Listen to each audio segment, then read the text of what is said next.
read through the brochure and the program as well and familiarize yourselves with the importance of such a program because it represents the beginning or the first step that we are taking to clear ourselves from this pandemic situation. So the Prime Minister today, I believe, has had his shot. So have you had your vaccination shot yet? So obviously not, because the first shots are reserved for the frontliners. And I believe within the next few months, they will introduce shots for people who are allegedly at a high risk age group, which is between above 60 years of age. And probably by end of the year, they will introduce to the average citizen on a voluntary basis. So aside from what we're doing today, I'd just like to remind all of you to familiarize yourself with the program because it's a very important ongoing program, and we may need to counsel, or we may need to encourage, or we may need to educate our employees on the importance of such a program and the progress as well as its processes, because it is a national program, and the time will come where the government will seek employers' assistance to educate or elucidate all our employees on this program as well. So it is good that people get to know the importance of this vaccination program, because it is the only way out. Is the vaccination represents the first steps we're taking to resolve this pandemic situation, and which we hope will get back on track by early next year. Okay, without further ado, coming back to the present topic, in relation to the Industrial Relations Amendment Act, uh, can we switch to the next slide, please?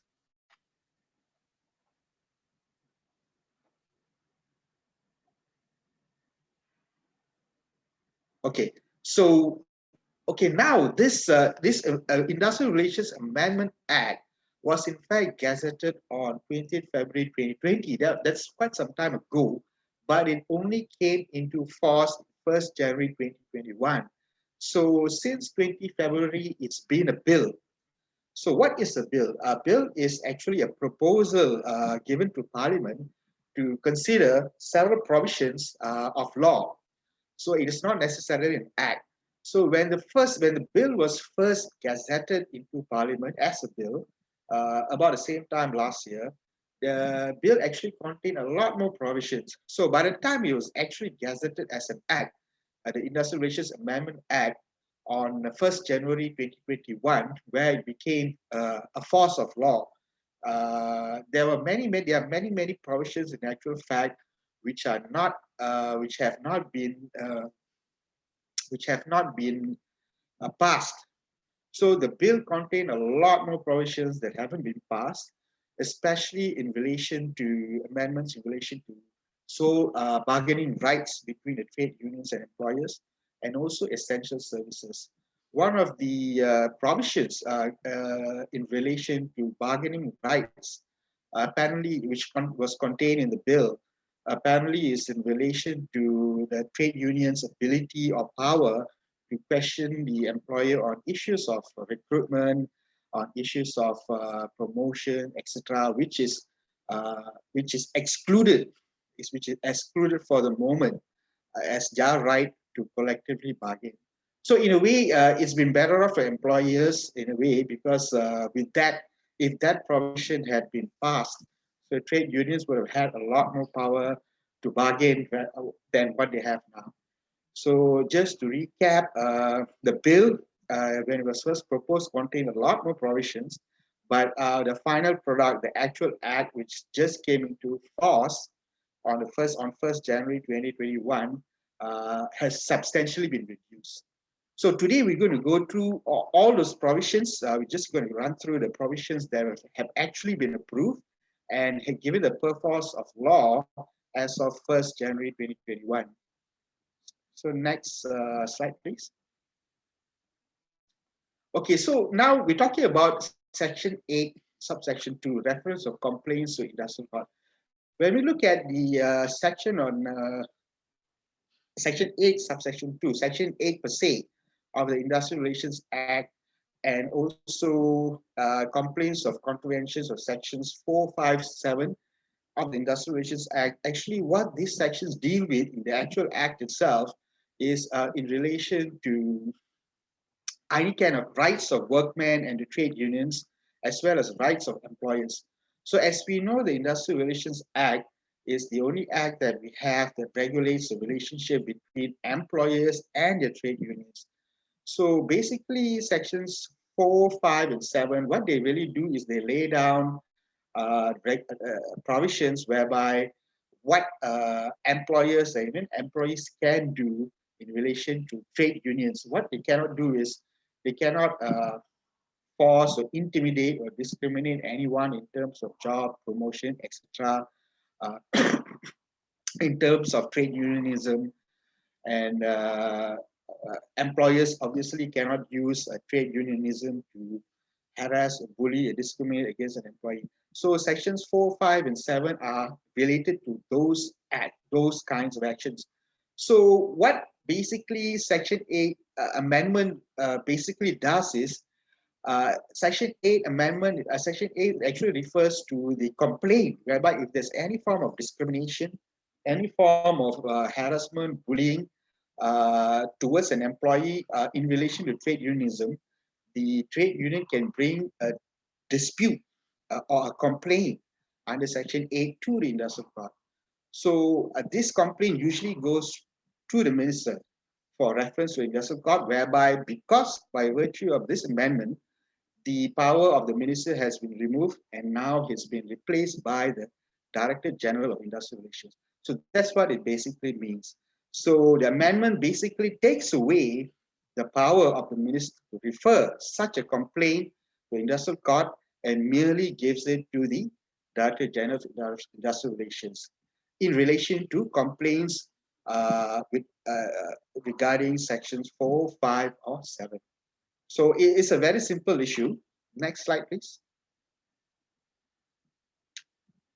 Similarly, in under Section 20 is a provision of the Industrial Relations Act, which we are more familiar with because when you terminate an employee and when he files a complaint of unfair dismissal, he files it under Section 20.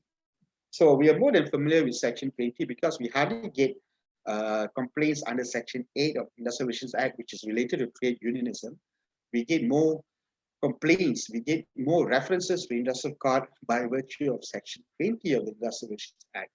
So there has been another amendment to Section 20 of Industrial Relations Act in terms of representations on dismissal. Again, we find there's not much of a change. What really happens here is that the powers of the minister to refer representations on a workman's dismissal to the industrial court has been conferred to the DGIR, the Director General of Industrial Relations. So what really happens here is that under the new Section 20 sub 2, the DGIR shall directly refer the representation to the industrial court. So what used to happen prior to this was simply that whenever an employee files a complaint of unfair dismissal to the Industrial Relations Department, by virtue of the process under Industrial Relations Act, if it's not reconciled, if it's not successfully reconciled, what happens is the complaint is brought forward to the Director General of Industrial Relations, who then tries to reconcile the situation. If he's not able to, he refers the complaint to the minister for whether the minister wishes to represent, send the complaint or represent the complaint to Industrial Relations Court. So by virtue again of this amendment, it simply means that the power of the minister is removed, whereby it is the DGIR who will straight away refer the complaint to Industrial Relations Court. We'll try to see the kind of effect such a amendment has had in the next slide. Next slide, please. So for one thing, can you switch to the next slide, please? Okay. This slide is just going to show all of you how the amendment has worked out.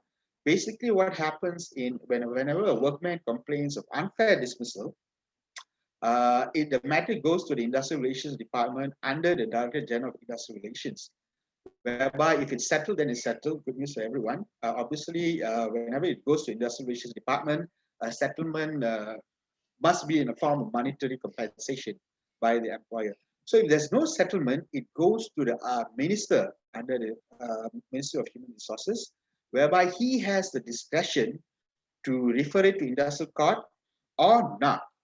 But what happens with this amendment is that the minister's discretion is removed.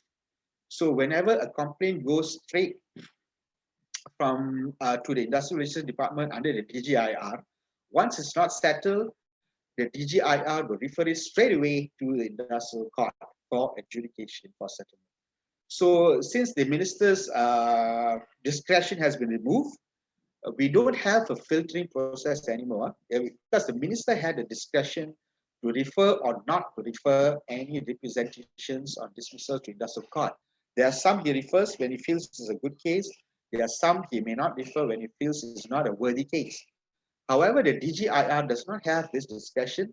If the file comes to him, the unfair dismissal complaint comes to him, and he finds that there's no settlement, then he just proceeds straight away to the industrial court for representation, for case hearing. So the filtering process has been removed. Can you post to the previous slide, please? Previous slide. Okay, so what this really means is it may expedite the process and reduce the number of judicial review challenges made against a minister. And it also raises the concern of whether the industrial court will be swamped of frivolous complaints in absence of the filtering mechanism of the minister. So like I said earlier, prior to this, the minister had the discretion to filter the process, to filter any kind of cases which are not worthwhile to be referred to the industrial court. Whereas the Director General of Industrial Relations does not have the discretion. So whatever case it comes to him, whether it's a good case, worthwhile case or not, he will just immediately pass it to the industrial court for reference. So we have lost the filtering process. Number one, what it means is cases will get heard in industrial court very fast, assuming that you dismiss a workman. And within 4 months, if there's no settlement at the Industrial Relations Department, the case will probably be, you'll probably receive a letter within 4 to 5 months from an industrial court that is going to be a court hearing, or it is referred to court for adjudication. So since the filtering process has been removed, there's a faster process for these cases to end up in industrial court. But this also means that all kinds of unworthy cases will end up in the industrial court as well. What kind of cases would you think will be unworthy? Number one will be cases whereby these employees have actually signed an agreement to leave their employment, but then later on they change their mind and they file a case. Like, so there are some instances whereby employees sign a mutual separation agreement.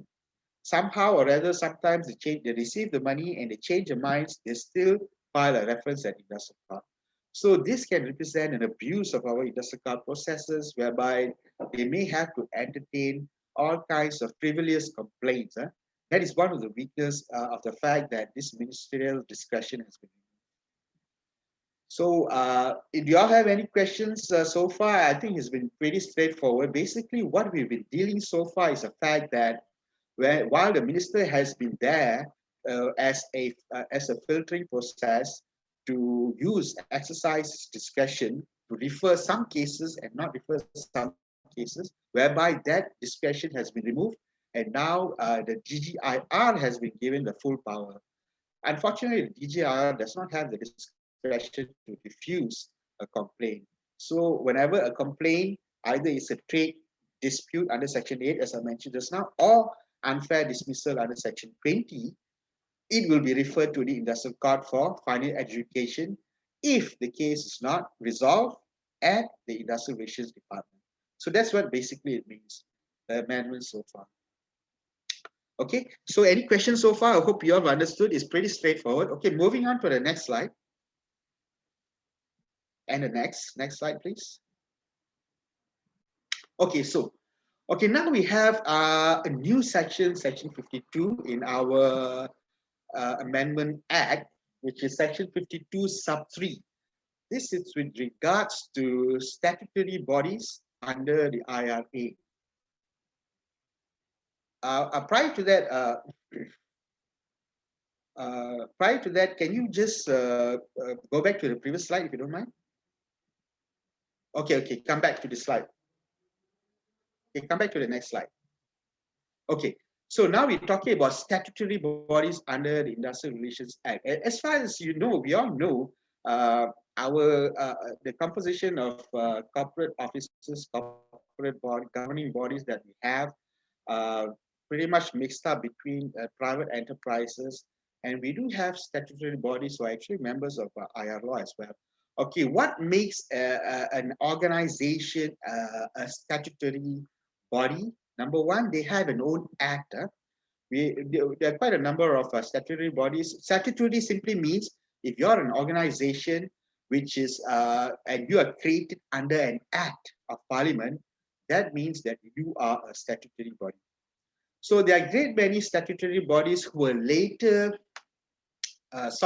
changed into private enterprises. There have been, whereas there are some statutory bodies which have remained as statutory bodies.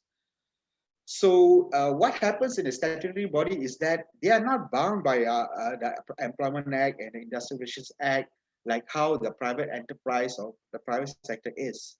So since they have an own act, they have their own internal, they have their own, statutory bodies usually have their own internal inquiry processes and inquiry processes and their own internal mechanism to deal with disciplinary issues and so on. So, but what's happening now is the fact that whenever an employee of a statutory body gets dismissed, he is not able to go to industrial court.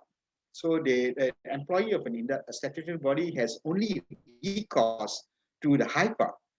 So, which is a very different court compared to industrial relations court, because High Court is a civil court. So the laws which are applied in a civil court, in the High Court, are different because they are more contractual in nature. They follow the contract strictly, whereby in industrial court is a court of equity and good conscience, whereby not only they follow whatever is the written law and whatever is written in the contracts, but they also follow a concept which is known as equity and good conscience, whether it's justified, whether it's fair to dismiss someone. So that concept only exists within industrial jurisprudence in industrial court and not in High Court. So that is one of the weaknesses which the government has noted, whereby employees of statutory bodies have no recourse to industrial court. They only have the recourse to go to High Court whenever they get dismissed. So all that is going to change now because of this new section 52 sub 3, whereby statutory bodies also come under IRA. So the minister may now make an order allowing dismissed workmen of a statutory authority to bring representation on dismissals pursuant to section 20. So this recourse to industrial relations court only exists for dismissals under section 20, not with regards to issues of trade dispute or trade unionism in other parts of our IRA. It is only for dismissal. So whenever a statutory body dismisses an employee, by virtue of this amendment, they will no longer go to High Court, rather they can take up a case at Industrial Relations Court. However, what's happening with this amendment is that it is actually half done, simply because the government, the parliament was actually supposed to provide a list of the statutory bodies which have actually accepted, which have actually agreed to be under the IRA. So the government, the parliament, our parliament has yet to come up with such a list, but such a list will be produced in the future in a separate gazette or in a separate schedule. So for now, even though the fact that statutory bodies are deemed to be under IRA, we don't know which statutory body because we don't have the list yet. They were supposed to produce a list, but they do not have one as of yet. So it will only be produced in a future gazette. So as for now, even though the act has been amended, whereby employees of statutory bodies can take up a case at Industrial Relations Court. However, that's not feasible for the moment, simply because of the fact that the statutory body list is not in existence as of yet. So that is one of the issues, one of the weaknesses, one of the complaints people have generally had on this amendment. So it's more or less a half-done thing, half-baked cake. So they have amendment, but they don't have the list of bodies which can actually go under the IRA. So moving on to the next slide. Prior to this amendment, obviously, there was no avenue for such groups or statutory bodies of individuals to bring representation under Section 20 of IRA. As I mentioned earlier, an employee of a statutory body only has recourse to go to the High Court, which is a very limited court when it comes to employment. Whereas the Industrial Relations Court is an expensive court which caters for employment and industrial law issues, simply because it's a court of equity and good conscience, which not only necessarily looks into the background facts and contractual laws that exist between employers and employees, but they also look into concepts of equity and good conscience, whereby whether the decision to dismiss was fair, justified, and so on. So that concept does not exist in the high cost, in the civil courts at all. So that's one of the weaknesses, which is why this amendment was brought for. Okay, if you have any questions, please feel free to chat with us. And I hope you've understood so far. So far, it's been pretty clear. So moving on to our next slide. Amendment of Section 29, Power of the Court. Okay, under the IRA, Section 29, it actually lists out all the powers of the court, industrial court, what it can and what it cannot do. As I mentioned earlier, the concept of equity and good conscience comes under Section 29, as well as Section 30, subsection 5. So under Section 29, it lists out what the industrial can do. For example, the power to call witnesses, the power to regulate its own makeup, to the power to issue circulars, to regulate its procedures, the power to appoint chairman and things like that. So Section 29 is a very broad provision detailing every aspect of power which the industrial court has. So they have amended it, and what happened is, what they have said by virtue of the amendment is the fact that the industrial court can now hear and determine the case, although the date of dismissal is disputed by the parties or is allegedly incorrect. Okay, as we know, I'm sure you're familiar with this, whenever an employee gets dismissed, he has 60 days to file a complaint of unfair dismissal to the Industrial Relations Department, right? We've been through this before. So by virtue of this section, that is no longer an issue. So, but the Act is pretty unclear whether they still take into account that the representation or filing of complaint has been made beyond 60 days. But what happens is it won't stop the industrial court from hearing the case. Usually what happens is if there's a dispute on the date of dismissal, or there's a problem with the employee is somehow or rather taken more than 60 days to file a complaint of unfair dismissal, what usually happens is at the Industrial Relations Department, they reject the complaint. If it's filed more than 60 days, they reject the complaint, they do not entertain it. Because by virtue of the Act, the Industrial Court has no jurisdiction to hear the claim anymore. However, because of this amendment, they cannot, even though the employee may file a complaint beyond 60 days, the Industrial Relations Department has no recourse, has no discretion to reject the case anymore, and the case can be filed and heard at the Industrial Court, and they will decide whether whether 60 days still applies, 60-day tenure still applies to the case now. So this is one part of the amendment under Section 29. The second part is, which is more interesting probably and more relevant, is the fact that the court can also hear the case notwithstanding the death of the workman who brought the representation. So due to unfortunate circumstances, sometimes a poor employee gets dismissed and unfortunately passes away while the case is being heard or before the case is being heard, that is of no issue anymore because the industrial court will still hear the case and proceed till the end. So this is the first time in actual fact a party to the proceeding who is no longer there, despite that the proceedings still go on. Okay, so next slide, please. Okay, so we can tell that it is not easy. There have been some criticisms of this amendment under Section 29.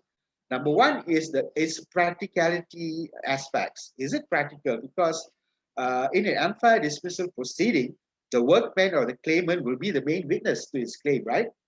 So if continuing the proceeding in absence of the claimant would effectively mean that the hearing is proceeding without the evidence of the claimant. So despite, even though the industrial court has the power now to proceed with the proceedings, notwithstanding the death of the workman or death of the claimant, but the issue is the difficulty here we envisage is the fact that the claimant is no longer around to support his case because most of the time the claimant will be the main witness, the most important witness because he's making a claim. The court would obviously like to hear from him what actually happened. And obviously it's a claimant who tenders the evidence, assists his counsels and so on to tender the evidence and is able to provide the statement and with his testimony and so on. So without the claimant in the picture, and it is very difficult to envisage how the court is going to proceed with the proceedings because he's a star witness or he's the main witness.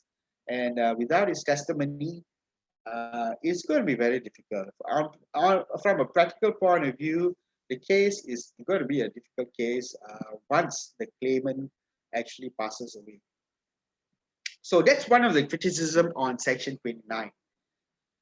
Okay, moving on to the next slide.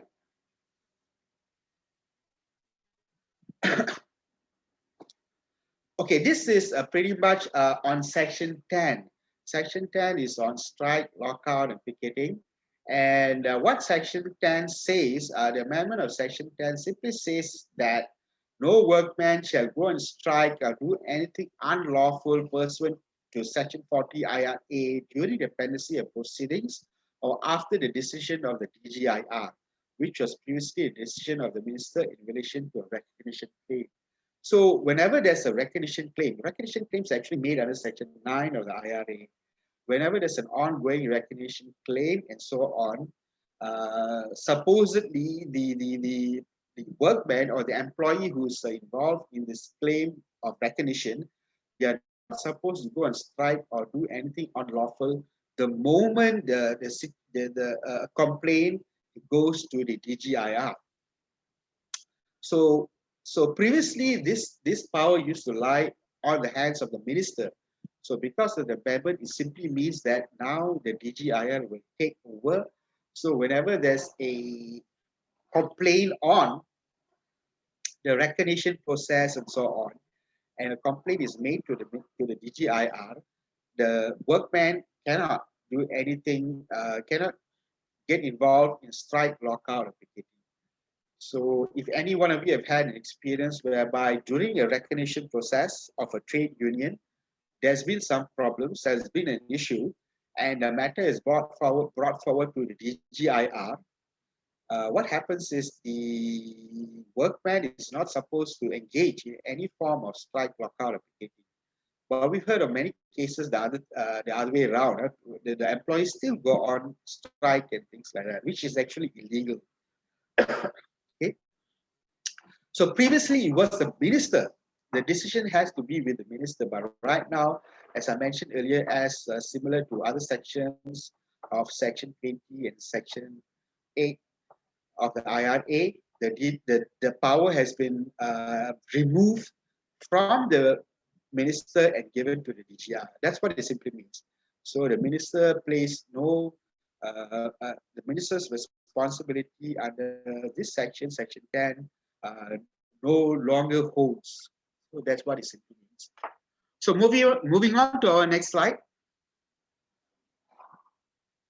Now we come to section 30, which is on awards.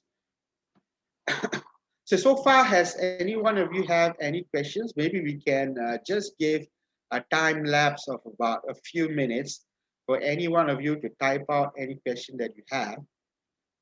I believe it's been very, very straightforward so far.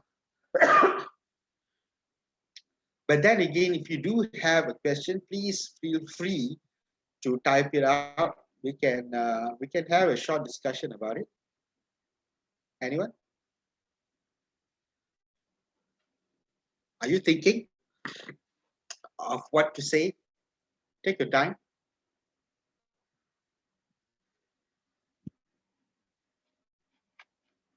Do I see a message here? Okay, that's a good question we have from one of our members. One of our members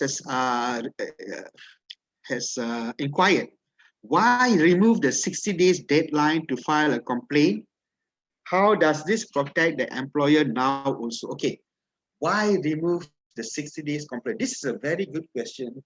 Believe me, because if we go back to my explanation earlier, in actual fact, what happens is the 60 days time limit is not removed. It's just that what this amendment means is, what it really means is, if there's a dispute, if there's an issue, if there's a problem with the 60 days thing, it does not bar the industrial court from hearing the complaint. Because what used to happen before is, whenever an employee files more than 60 days, it is automatically rejected. The application in IRD, the moment you get dismissed on one day, and more than 60 days later, the employee files a complaint in IRD, the IRD does not take your complaint. It just rejects it. It just rejects it. So because of the virtue of this amendment, the IRD can no longer reject it anymore. It still gets forwarded to the industrial court to hear the case. Now, whether the issue is whether they'll take the 60 days time limit into as an issue or not, we are not so sure yet, because it is left to the education industrial court. But what the amendment simply means is, it won't stop the industrial court from hearing the case, because previously the IRD used to reject the case and industrial court will not have the opportunity to hear the case anymore. But because of the amendment, they will still hear the case, despite the fact that the employee has breached the 60-day time limit. So that's what it really means. So the 60 days is still there. It's still there to stay, except for the fact that it won't bar the industrial court from hearing the complaint by virtue of this amendment. So that's a really good question. One of our members seems to be paying a lot of attention on this. That's really good. Anybody else? So let me repeat, recap. The 60 days time limit is still there. It's just that it won't stop the industrial court from hearing. Okay, that's what it simply means. And okay, if there are no further questions, now we take a look at section 30. Previous slide, please. Okay, so amendment of section 30 on awards. As we all know, the industrial court hands down awards. Based on awards, they either rule in favor of the claimant or the employer. So if they rule in favor of the claimant, this means money. Obviously, this means money to be dispensed, to be paid into the claimant's pocket. That's what it simply means. That's what the award is all about. So what happens now is the fact that the industrial court has a power to even impose interest at 8% per annum. Okay, where does this 8% per annum come from? Does anyone know? Because I believe there's not a fixed term, that's not a current banking rates or even fixed term deposit rates, which is far below that.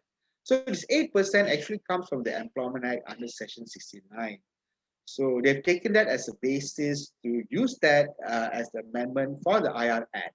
So now the industrial court can impose interest at 8% per annum or at a lesser rate for awards relating to monetary payment. So if it finds, for example, if a court award takes about 2 years plus to be handed down, and in that court award, the court rules in favor of the claimant with monetary compensation, for example, the court will not just pay order for back wages and compensation in lieu to be paid to the claimant, but this time they will also add interest from the date of the reference.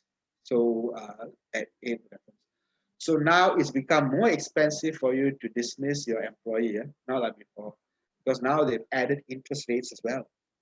So, okay, so we have to think twice or maybe three times now compared to before.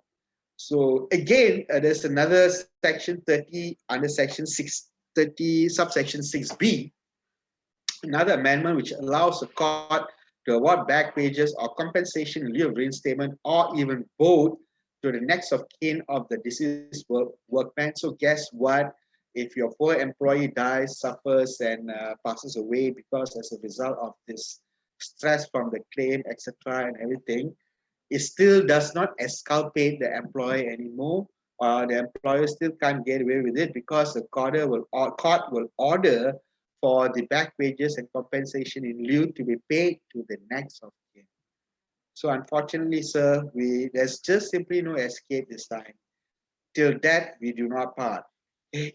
So it's become more, these provisions are construed to be a lot more obviously pro employees. They've taken steps to safeguard employees' rights, even in a situation when the employee passes on.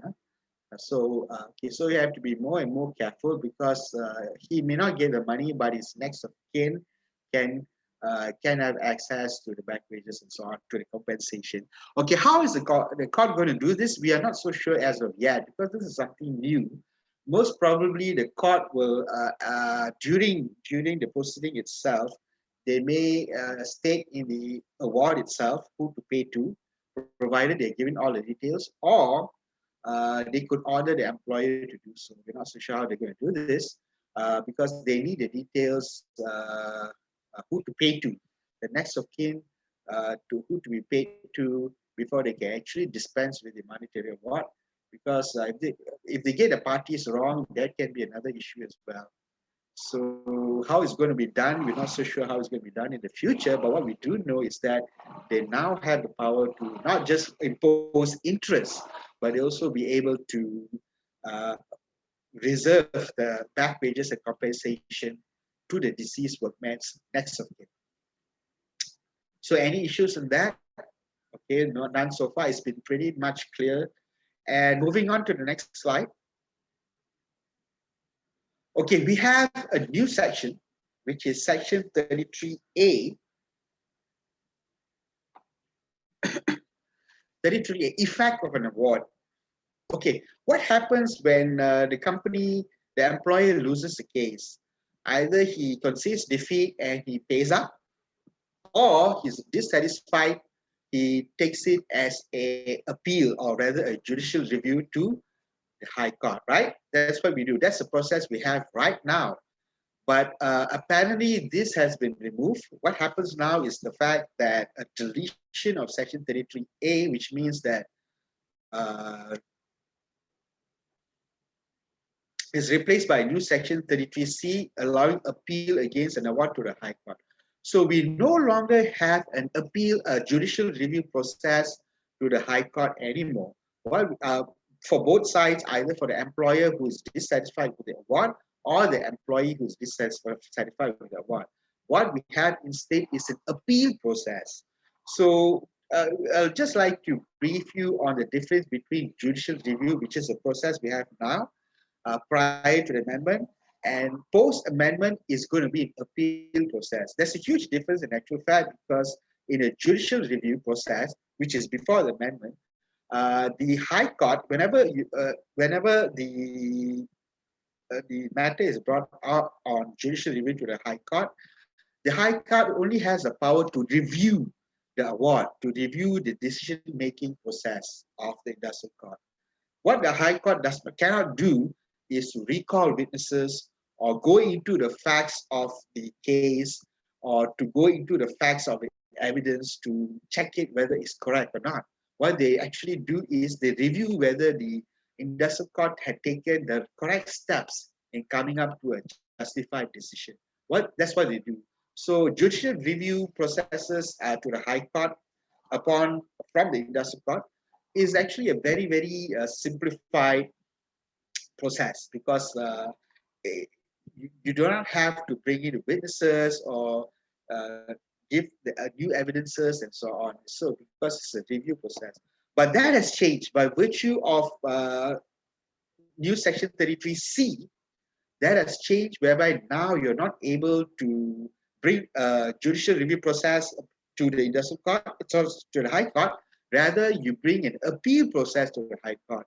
So right now, the situation is such where the High Court can re-evaluate the case in its entirety, look into the evidences, recall witnesses, and not only look into the judicial making process undertaken by industrial court chairman. So it's a little bit more elaborate than what we have now, which was amendment. And okay, and other than that, is the deletion of Section 33A, as we can see in the first paragraph here, which is reference to High Court and question of law is abolished. I'm not so sure whether any of you or many of you are familiar with this particular section whereby the employer can actually refer questions of law to the High Court, just questions of law. But that has not been done, or that has not been, this section has not been utilized as much. Over the years, we hardly come across cases whereby employers are taking up questions of law to the High Court. So that has been deleted or that has been abolished. One of the reasons probably because why would the employer bring up questions of law to the High Court? Because let's face it, employers are not really interested in the law, but rather what employers are interested in, obviously, is their interest in the case. And obviously, the interest in the case does not include questions of law to the High Court. But it's been done before. We've had cases a long time ago, very few and far in between, whereby certain employers, probably in relation to trade unions, have brought out certain issues of law under this Section 33A to the High Court. In any event, that section, by virtue of the amendment, has been abolished. So we no longer have that right, which is quite a pity because it's actually a very good avenue to go to the High Court on a question of law. So that has been abolished. So this section, Section 33A, we've had two amendments. Number one, deletion of Section 33A, where employees are no longer able, parties are no longer able to bring questions of law to the High Court. Number two, it is our judicial review process has been replaced by an appeal process to the High Court. So the either party, the employer or the employee or even the trade union loses a case at industrial court level, they no longer bring it as a judicial review to the High Court or a statutory proceedings to the High Court. What they do is they bring it as an appeal to the High Court, which is a totally different process compared to the process we have before that. Okay, we shall look into this further in our next slide. Next slide, please.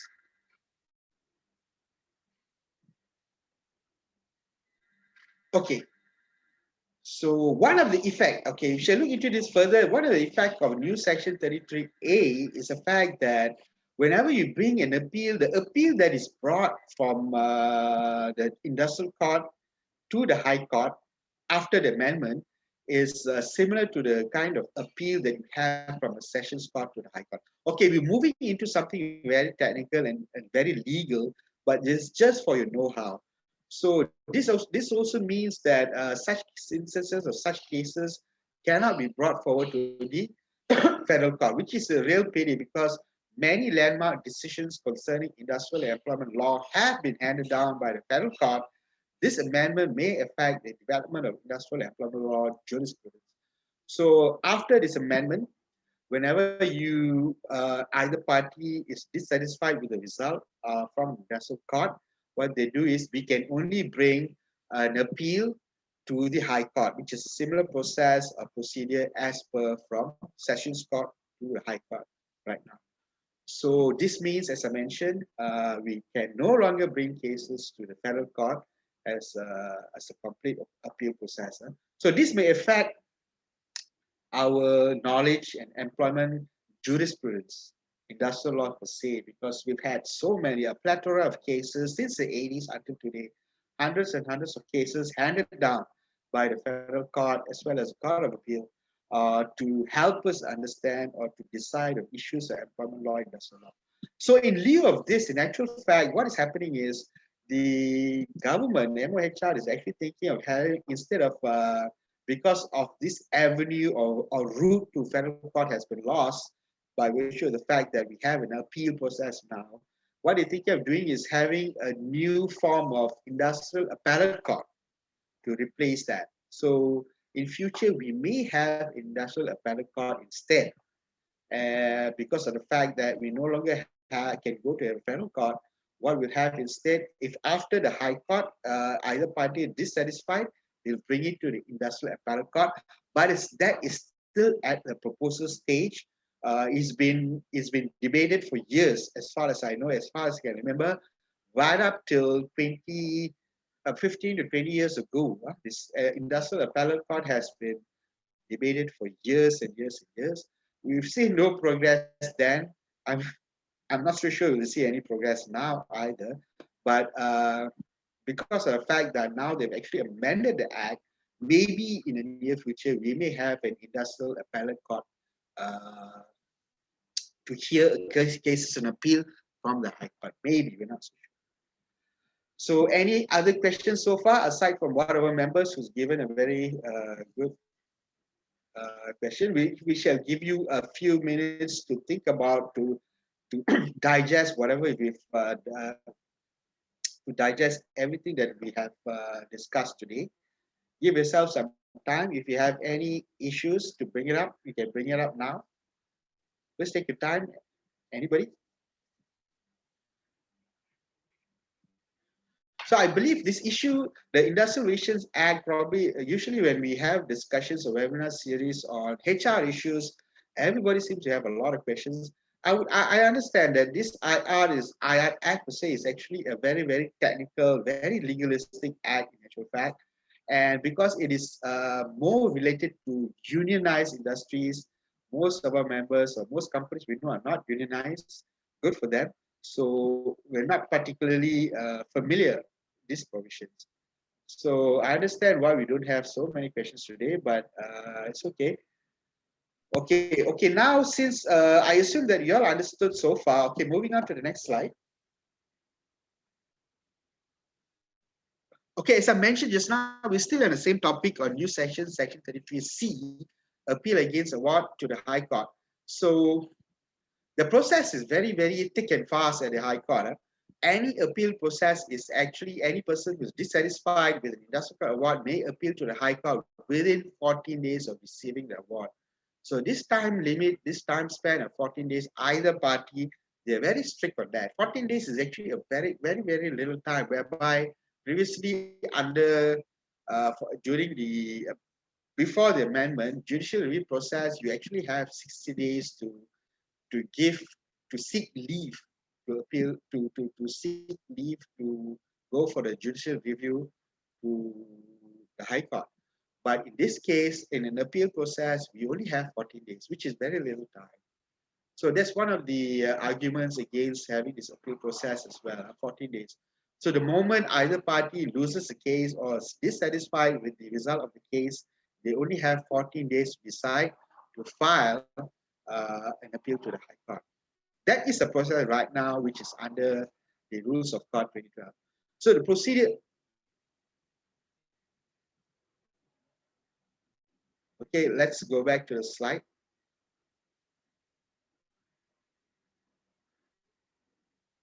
Okay, sorry about that. Some technical glitches. Okay, next one. Okay, next. Next. Next. Next. Okay, that's the one. Okay, so the procedure of an appeal from the Industrial Court to the High Court is actually based on the rules of the Court 2012. So as I mentioned earlier, the process that we have, the procedure that we have from Industrial Court appeal to High Court is similar to that appeal from a Sessions Court. And I mentioned earlier, An appeal is different from judicial review, where the court can re-evaluate everything, can call in new evidences, can call in new witnesses or old witnesses. They can do a lot of things whereby the present system before the amendment is not able to. Okay, any further questions? No. Okay, we'll move on to the next slide. We're slowly coming up to the end of our session. Okay, now we relate in relation to another new section, which is section 44A, which is the power to restrain strikes or lockout. So we have a new section here. Okay, I worded it as such. I worded the provision as such. If you read the first sentence, the minister may order a strike or lockout. So this time, under the new section 44A, it is not the DGIR. Rather, this time it's a minister may order a strike or lockout to stop if the strike or lockout lasts beyond a certain time or extends beyond a certain scope, or that thereby endangering the life, personal safety, or health of the whole or part of the population. So whenever a strike takes place or a lockout takes place, the minister this time, not the DGR, he has the power to interfere to order it to stop. Okay, so failure to stop, obviously there will be an issue, probably will result in a fine and so on. So this is a new section. So when thinking about this section, rather objectively, this simply means that it is going to be very, very difficult in future for trade unions to organize any kind of strike or even lockout when we look at it objectively. So some of you may take it as good news. Some of you may not like it, but that's the way it is. So the power of any kind of any union to hold a strike or lockout is further curtailed. It's further curtailed. So there's very little avenue left for the unions to hold a strike or lockout because the minister can interfere and put a stop to it. Okay, as long as he feels that it endangers life, safety, or health for whole or part of the population. And most of the time, as far as we know, strikes and lockouts obviously endanger someone. They endanger somebody, you endanger someone. Okay, so the minister has that kind of power. So okay, so that's a new section which is not so conducive for trade unions. We believe MTUC is going to make a lot of noise on this. They have already, and a lot more noise will come from them. So moving on to the next slide. Okay, so this is the last slide. Just to mention to all of you, this amending act shall not apply to all complaints, disputes, claims for recognition, representations, reinstatement, and it was made before the industrial court under relevant sections before the operation of the amending act. So meaning that any kind of reference, any kind of trade disputes, any kind of complaints filed at Industrial Relations Department before 1st January 2021, this amending act shall not apply. So we're still in the process of dealing with complaints, references, trade disputes, which have been made before 1st January 2021. So for the moment, we are safe because the amending act does not apply as of yet. But in the near future, obviously, any kind of reference, trade dispute, or complaints filed to the Industrial Relations Department after 1st January 2021 will come under this act, will come under this amending act. So only then we will know the full effects of the act. Then we'll be exposed to the full effects of this act. Probably by next year, we'll start seeing our first few appeals to the High Court instead of judicial review to the High Court. Okay. So having said that, thank you very much. We've almost come to a close to an end of our session. It's almost 4 o'clock. We still have some time. We'll give some leeway for some time for some questions on this issue or any other issue. Please feel free to chat, to type out your questions in the chat box if you want to. Most of you are members. Most of you, as far as I can see, most of you are members. Thank you for coming. So if you have any questions on this issue or any other issue, you can please type out. We can share your issue and gain the best insights with the rest of our members. Anybody?